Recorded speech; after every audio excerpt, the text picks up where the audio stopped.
Extrait du livre Georges Pompidou, Lettres, notes et portraits, 1928 à 1974, édité chez Robert Laffont en 2012. Notes sur les fonctions de Premier ministre, juillet 1968. Comment résumer en quelques lignes l'expérience de 6 années de gouvernement? Aussi n'essaierai-je pas de rappeler les événements, d'expliquer une politique, de justifier ou de regretter telle ou telle mesure, et me bornerai-je à quelques réflexions sur le rôle même du Premier ministre, tel qui s'est imposé à moi ou tel que je l'ai conçu. Mon premier souvenir quand j'évoque ma désignation en avril 1962 est mélangé de fierté et de goût de l'action, mais aussi d'accablement. Certes, j'avais pendant 18 ans travaillé presque constamment aux côtés du général de Gaulle, certes j'avais des affaires de l'État une assez bonne connaissance, mais aucune habitude du Parlement, des servitudes de l'homme public, de la presse, de la radio, de la télévision. Aucune surtout des responsabilités. Une chose est d'étudier les dossiers, de donner un avis, de gérer une solution, autre chose de décider et de porter la responsabilité des décisions.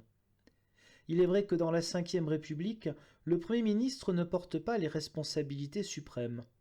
Celles-ci appartiennent au chef de l'État. À lui les impulsions fondamentales, les choix principaux, les arbitrages ultimes. Le Premier ministre partage assurément les responsabilités dès lors qu'il accepte d'appliquer une politique. Mais il est essentiel qu'il se rappelle que ce n'est pas lui qui décide en dernier ressort.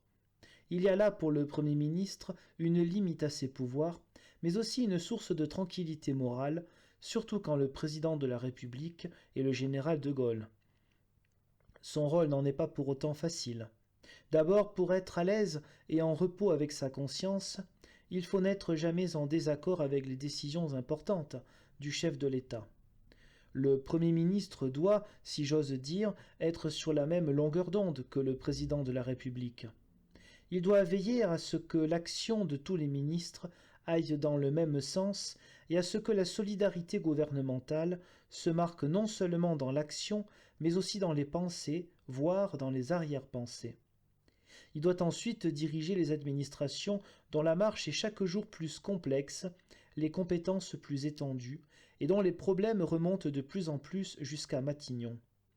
Il faut enfin, vis-à-vis du Parlement devant lequel il est responsable, défendre la politique et la faire prévaloir. Au Premier ministre le devoir d'expliquer et de justifier l'action du gouvernement, de trouver et de maintenir une majorité, de manœuvrer au besoin tâches non les plus difficiles, mais les plus absorbantes, les plus quotidiennes, parfois les moins nobles. À lui par suite de s'armer de patience, d'obstination, d'indifférence aux attaques. Plus que l'apprentissage de la tribune, des réunions publiques ou de la télévision, c'est sans doute ce qui m'a demandé le plus d'efforts. Et puis il faut encore non seulement être informé et connaître à fond tous les dossiers, mais suivre la conjoncture, la sentir, prendre ou proposer les mesures les meilleures. Il arrive qu'on se trompe et qu'on le regrette. C'est ainsi que, conformément d'ailleurs à l'avis de tous les experts, j'ai fait décider au printemps 1963 la réquisition des mineurs, ce qui était une faute et que je me reproche encore aujourd'hui. L'important c'est, je pense, d'être conscient de ces erreurs pour ne pas les renouveler. Au total, si je revois par la pensée les 6 années que je viens de vivre, il m'arrive d'être étonné d'avoir traversé, sans trop d'encombre, tant d'orages. Certes, nous avons la stabilité politique, ce n'est pas moi qui pourrais le nier. Mais au prix de quelles difficultés? La stabilité dans notre pays n'est jamais qu'un équilibre menacé entre des agitations contraires et la survie gouvernementale. Un slalom véritablement spécial, à travers des obstacles sans cesse renouvelés. On aspire parfois à la ligne d'arrivée. Mais en politique, le but n'existe pas, ou plutôt s'éloigne, au fur et à mesure qu'on croit avancer. Il importe donc de maintenir l'effort. Faut-il en conclure à la lassitude? Évidemment non. On dit volontiers que le pouvoir est une drogue, mais il me semble qu'il y a tout autre chose. Le pouvoir, pour les honneurs, pour les facilités qu'il offre, ne m'intéresse pas. J'aurais pu vivre autrement. Je dirais même, j'aurais aimé vivre autrement.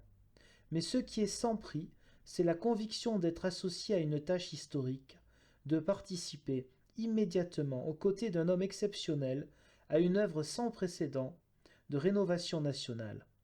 Il me suffit de me rappeler ce qu'était en 1958 la France, intérieurement et extérieurement, sa figure dans le monde, sa situation morale, matérielle, politique, et de voir ce que le général de Gaulle en a fait en 10 ans, pour me dire qu'il ne pouvait m'échoir plus grand honneur que d'avoir été pendant tant d'années le premier collaborateur de cette grande entreprise. Peut-être attendait-on de moi que je dise ici ce qu'a été mon action personnelle, les domaines auxquels je me suis particulièrement intéressé, les points sur lesquels j'ai pu faire prévaloir mon opinion. Eh bien, je l'avoue, tout cela, quel que soit le temps que j'y ai passé et la secrète passion que j'ai pu y mettre, m'apparaît secondaire à côté du reste. Secondaire en particulier pour la suite. Pour me faire comprendre, je dirais que de toutes les décisions que j'ai dû prendre, celle, immédiate et spontanée, d'accepter de partager la responsabilité du référendum d'octobre 1962 sur l'élection du président de la République au suffrage universel, m'apparaît comme la plus importante et la plus honorable. La plus honorable parce que le risque politique, on l'a oublié depuis, était à l'époque évident et grave. La plus importante parce que l'avenir de la France et de la République dépend de la présence, à la tête de l'État, d'une autorité forte de la confiance populaire, en mesure de faire prévaloir, en toutes circonstances, l'intérêt général et de sauvegarder l'apport sans prix du général de Gaulle à notre pays, je veux dire l'indépendance.